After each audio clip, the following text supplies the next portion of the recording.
Latinos and Hispanics have been in film and TV for many years, but when looked at critically, viewers can see that there are many issues the Latino community has with their representations in the media. From misrepresentation to underrepresentation, Latinos have a long way to go to be accurately portrayed. Over the years, the Latino population in the United States has grown a good amount. According to the U.S. Census, Latinos and Hispanics make up about 17% of the population. A report published by the Motion Picture Association of America found that Latinos accounted for 32% of frequent moviegoers. Frequent meaning they went to more than one movie a month. This information could lead people to assume that because Latinos make up a good portion of the population, maybe they are also represented in media at the same rate. But a study of cinematic race and ethnicity by the University of Southern California found that Latinos represented only 4.9% of total speaking roles in the films studied, with an overwhelming tendency to be depicted as hypersexualized, criminal, or both, with Hispanic females being more likely than females from all other races and ethnicities to be shown partially or fully naked on screen. We have to enjoy what God has given us. This is how we thank Him. Whoa, what are you doing? Well, if Andrew won't thank God for His many blessings, I think someone should do it for him. What about the waxing? Yeah, we'll get to it after I spend 20 minutes in this pool, thanking God. Even when being represented, many times Latinos are misrepresented and heavily stereotyped. From the Latin lover that enamors all the women. There is one word for you, kitty softballs. Me wow. I know you have quite a reputation with the ladies. Mr. Frisky 2 times. I've also been known as the fairy lover. The domestic maid or gardener that speaks broken English. Okay, I called them. Oh, it's too late now. Oh, and we got another notice from the fire department saying that we have to clear out the bush. You said you were going to get Jose to do it. He's your gardener. Why you don't tell him? Lucy, you know I don't speak Mexican. I'm not a Mexican. Great, what was that all about? Lucy's from El Salvador. The feisty Latina that is hot-headed and yells out Spanish fire. Escucha, soy de Lima Heights Jason y yo tengo orgullo. ¿Sabes lo que pasa en Lima Heights Jason? Cosas malas. To the criminal thug, drug dealer, and gangbanger. You under arrest, bitch, for being a hood-up cop. For dogging me in the mouth in my own pad. You got the right to be bitch slapped me.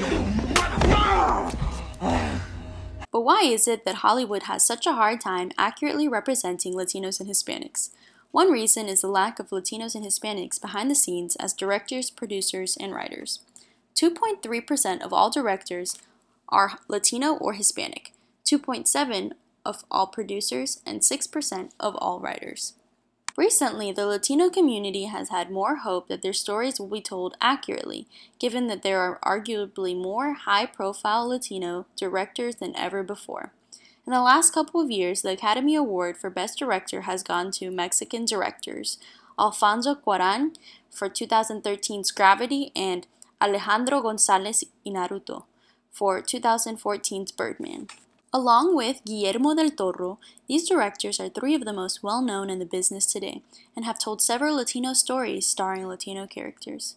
Latinos continue to praise their successes and hope to see them continue to lift up their community. Another issue that Hollywood needs to fix in order to accurately represent Latinos and Hispanics is to stop the misconception that every single one of them has the same experience. Even though Latin America consists of 20 different countries, each with their very own unique culture, Hollywood time after time puts them all into one mold.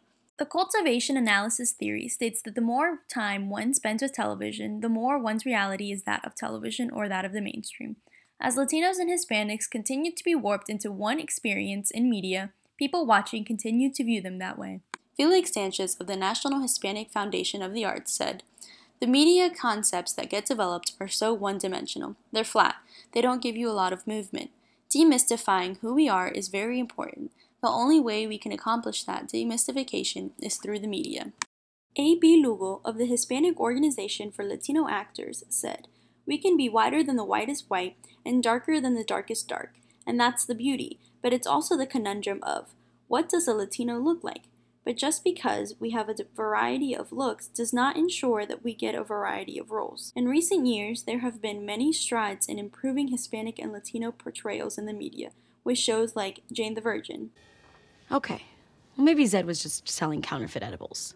Just one thing. What is this meeting about again? I thought you said you felt normal. Normal. Normal. Esa palabra es bien chistosa. Normal. How to Get Away with Murder. ¿Qué? ¿No te interesa saber lo que tu hija está haciendo?